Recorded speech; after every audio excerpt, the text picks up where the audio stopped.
I remember a day when the world seemed to hold its breath. I was young, standing at the edge of a vast woodland. The air, usually filled with the gentle hum of insects and the rustle of leaves, was still. An unnerving silence had fallen.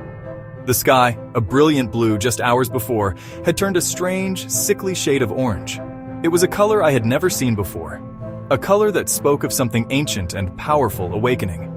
The scent of pine and damp earth was replaced by a sharp, acrid smell that stung the back of my throat. A smell that carried on the wind like a warning.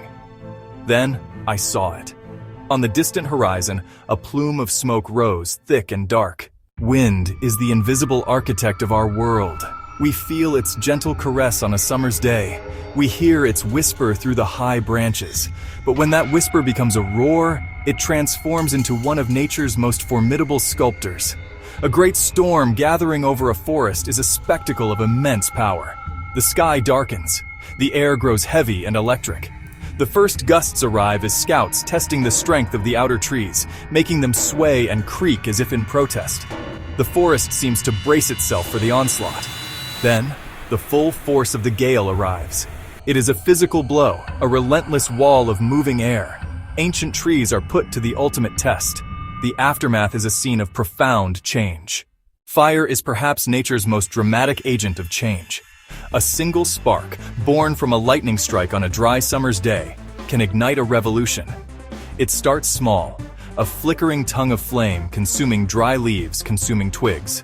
But with the encouragement of wind and an abundance of fuel, it can grow with terrifying speed. It becomes a living entity, a roaring, hungry beast that surges through the undergrowth. Its heat is so intense it can be felt from miles away. Its sound a deafening crackle, then a hiss, then the explosive crash of falling trees. The wildfire moves as a front, a wall of flame that devours everything in its path. It races up the trunks of trees, turning their canopies into blazing torches that light the night. Narrator, Vo. Water is the essence of life. Narrator, Vo. But in great quantities, it becomes a force of immense destructive power. Narrator, Vo. When rivers, narrator, Vo, swollen by relentless rains, narrator, Vo, or melting snow, narrator, Vo, overflow their banks, narrator, Vo, the forest is submerged, narrator, Vo, the water advances not with the speed of fire, narrator, Vo, or the fury of wind, narrator, Vo, but with a slow, inexorable persistence, narrator, Vo. It seeps into the soil, narrator, Vo, creeps up the trunks of trees, narrator, Vo, and silently claims the forest floor, narrator, Vo. The familiar sounds of the woodland, the crunch of leaves underfoot, narrator, Vo. The scuttling of small creatures are replaced by the gurgle and lap of moving water, narrator, Vo. A flooded forest is an alien and disorienting world. When catastrophe strikes a forest, its animal inhabitants face a desperate struggle for survival. For many, the approach of a fire or flood is a signal to flee. Birds take to the wing, their calls filled with alarm. Larger mammals, like deer and bears, use their speed and stamina to outrun the danger, seeking refuge miles away. Their instincts, honed over countless generations, scream at them to move. It is a frantic, chaotic exodus, a race against the elemental forces of nature. But not all creatures can escape. Mice retreat to their underground burrows. But in a flood, these same burrows become deadly traps. In the aftermath, the survivors emerge into a transformed world. Trees may seem like passive victims of nature's fury, but they are actually masters of endurance equipped with remarkable strategies for survival.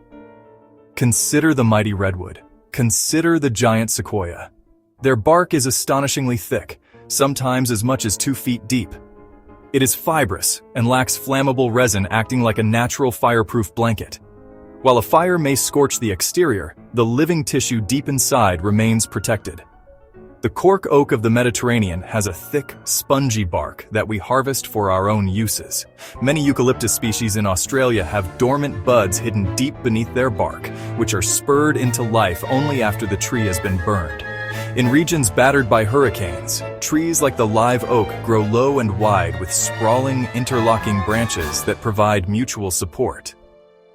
In floodplains, trees such as the bald cypress have developed unique knees, woody projections that grow up from the roots. For all of nature's incredible resilience, There are times when its power is simply too overwhelming. Adaptation has its limits.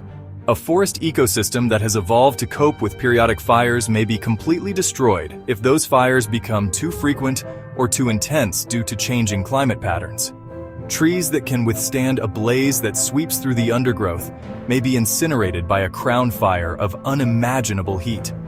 When the natural cycle is pushed beyond its breaking point, the strategies that once guaranteed survival can fail. Consider a species of bird that nests only in the oldest trees of a forest. But an unusually powerful hurricane could destroy all of these nesting sites in a single event. Suddenly, an entire population finds itself without a place to raise its young. To truly understand the forest, we must see it not as a collection of individual trees and animals, but as a single, vast, interconnected organism. Every part is linked to every other part in a web of breathtaking complexity. The fungi that grow on the forest floor are connected to the roots of the tallest trees, helping them to absorb water and nutrients. This silent, underground partnership is the foundation upon which the entire woodland is built. It is a relationship of mutual dependence. When a natural disaster sweeps through, it does not just destroy trees, it tears at this invisible web. A fire that burns away the top layer of soil can obliterate the delicate fungal networks. In the wake of devastation, when the forest lies silent and scarred, it is easy to feel a sense of despair. The black skeletal trees and the ash-covered ground. But if we look closer, with patience and with hope, we will see the first signs of life's unyielding promise. A tiny speck of green, a fern frond, uncurling from the blackened earth. A single seedling, no bigger than a finger, pushing its way towards the sun. The forest has a deep and ancient memory. It has faced fire, flood, and storm, and it has always returned. The process of rebirth is woven into its very fabric. Our role in this grand drama is to be respectful observers and, increasingly, careful guardians. The forest teaches us a profound lesson in humility, resilience, and hope, and that is a truth worth holding on to.